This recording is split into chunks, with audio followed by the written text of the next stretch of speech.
हुकूमत और अपोजिशन के दरमियान मुज़ाकरात का पहला दौर खत्म। दोनों मुज़ाकराती कमेटियों का मुज़ाकरा जारी रखने पर इत्तेफाक। स्पीकर एयाज सादिक की ज़ेर सदारत पहला इन कैमरा इजलास पार्लियामेंट हाउस की कमेटी रूम नंबर 5 में हुआ। हुकूमत के 7 और पाकिस्तान तहरीक इंसाफ के 3 अरकान इजलास में शरीक हुए। हुकूमत की जानिब से नायब वज़ीर आज़म इसहाक डार, इरफान सदीकी, राना सनाउल्लाह, राजा परवेज अशरफ, सैयद नवीद कमर, अब्दुल अलीम खान और फारूक सत्तार शामिल थे। पाकिस्तान तहरीक इंसाफ की जानिब से असद कैसर, इलामा राजा, नासिर अब्बास और साहिबजादा हामिद रजा मुज़ाकरात की शिरकत। उमर अयूब, अली अमीन गंडापुर, हामिद खान और सलमान अकरम राजा शरीक ना हुए। स्पीकर कौमी असम्बली सरदार एयाज सादिक ने हुकूमत और अपोजिशन की मुज़ाकराती कमेटी के अरकान को इजलास में शिरकत पर खुशामदीद कहा। सरदार एयाज सादिक का कहना है कि हुकूमत और अपोजिशन के माबैन मुज़ाकरात का अमल नेक शुगून है। मुज़ाकरात का अमल जमहूरियत का हुस्न है। हुकूमत और अपोजिशन का मिल बैठना जमहूरियत को मजबूत बनाएगा। जमहूरियत में मुज़ाकरात ही सियासी मसाइल का वाहिद हल है। मुल्क की मुआशी तरक्की का दारोमदार सियासी इस्तेहकाम से जुड़ा है।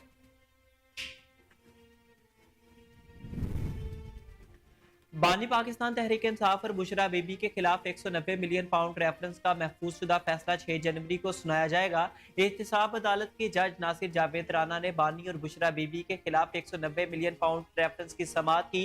पाकिस्तान तहरीक इंसाफ के वकील एडवोकेट खालिद चौधरी अदालत पेश हुए। जज नासिर जावेद राना ने फैसला मौखिर करते हुए रिमार्क्स में कहा कि फैसला तो आज नहीं आएगा, छुट्टियां आ रही हैं और हाई कोर्ट का कोर्स भी है। एडवोकेट खालिद चौधरी ने कहा कि हम तवक्को कर रहे थे कि आज फैसला आ जाएगा, जिस पर अदालत ने रिमार्क्स में कहा कि कुछ देर में आइंदा समाअत की तारीख दे देंगे। बाद अदालती अमले ने बताया कि बानी पाकिस्तान तहरीक इंसाफ और बुशरा बीबी के खिलाफ 190 मिलियन पाउंड रेफरेंस का महफूज शुदा फैसला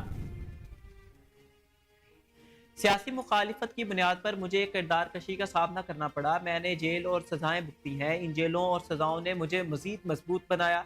वज़ीर आला पंजाब मरियम नवाज का ओ निहार स्कॉलरशिप प्रोग्राम के फेज 2 की तकरीब से खिताब मरियम नवाज का कहना था कि अब मुखालिफिन गाली दें या नारा लगाएं, मुझे फर्क नहीं पड़ता। जिन मुखालिफिन ने मुझे इतना मजबूत बना दिया, मुझे उनका शुक्रिया अदा करना चाहिए। मुझे लग रहा है कि मेरे मुल्क का मुस्तकबिल अच्छे हाथों में है। हम 30,000 स्कॉलरशिप दे रहे हैं, 60% स्कॉलरशिप हम लड़कियों को दे रहे हैं। आपका पैसा, आपकी तालीम आप पर खर्च ना हुआ तो इस पैसे का क्या फायदा? लोग कहते हैं ये कौन सा मरियम नवाज की जेब से जा रहा है? ये पैसा पहली हुकूमतों के पास भी था, तो मेरे बच्चों के पास क्यों नहीं पहुंचा? मुआशी तौर पर कमजोर होना इंसान के हाथों में नहीं। किसी वज़ीर आज़म का बेटा जब बड़े ओहदे पर पहुंचता है। 9 मई के कारिंदों और मोहरों के बाद मास्टरमाइंड को भी सजा मिलेगी। बानी पाकिस्तान तहरीक इंसाफ को सजा हुई तो कतई 9 मई जैसे हालात पैदा नहीं होंगे। वजीर दिफा ख्वाजा आसिफ की निजी टीवी से गुफ्तगू बोले, हालात और वक्त का जबर है कि मुज़ाकरात पर राजी ना होने वाले भी अब मान गए। असम्बली में शहबाज शरीफ आते हैं तो बानी पाकिस्तान तहरीक इंसाफ पुश्त करके बैठ जाते हैं। मुज़ाकरात में खलूस तलाश करना वक्त का ज़िया होगा। 31 दिसंबर ज्यादा दूर नहीं, पाकिस्तान में ज़र मुबादला में इजाफा नजर आएगा। हमारे मिसाइल प्रोग्राम पर मुतल्लिका कंपनियों पर अमरीकी पाबंदियों से कोई फर्क नहीं पड़ेगा। अमरीका में साबिक पाकिस्तानी सफीर मलिहा लोधी का कहना है कि पाकिस्तान के मिसाइल प्रोग्राम का अमरीका या मगरबी मुल्कों से कोई ताल्लुक नहीं। हमारा मिसाइल प्रोग्राम भारत के लिए है। फितरल खारिज और मुआवनत करने वालों का खात्मा करेंगे। Army chief general Asif Munir का जनूबी वजीरिस्तान के इलाके वाना का दौरा।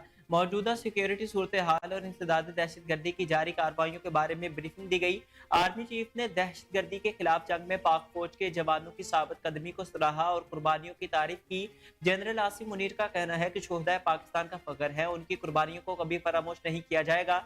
आर्मी चीफ ने कहा है कि पाकिस्तान की मुसल्लह अफवाज की जुर्रत और गैर मुतजलजल अज़्म मुल्क की खुद मुख्तारी का संग बुनियाद है। उन्होंने सिक्योरिटी फोर्सेस के जवानों को कौम के हकीकी हीरो करार दिया। उन्होंने कहा कि रियासत के खिलाफ मज़मूम सरगर्मियों में मुलव्विस फितनाल खारिज और उनके सहूलतकारों का खात्मा किया जाएगा। दहशत गर्दी पर उकसाने और माली मुआवनत करने वालों का खात्मा करेंगे।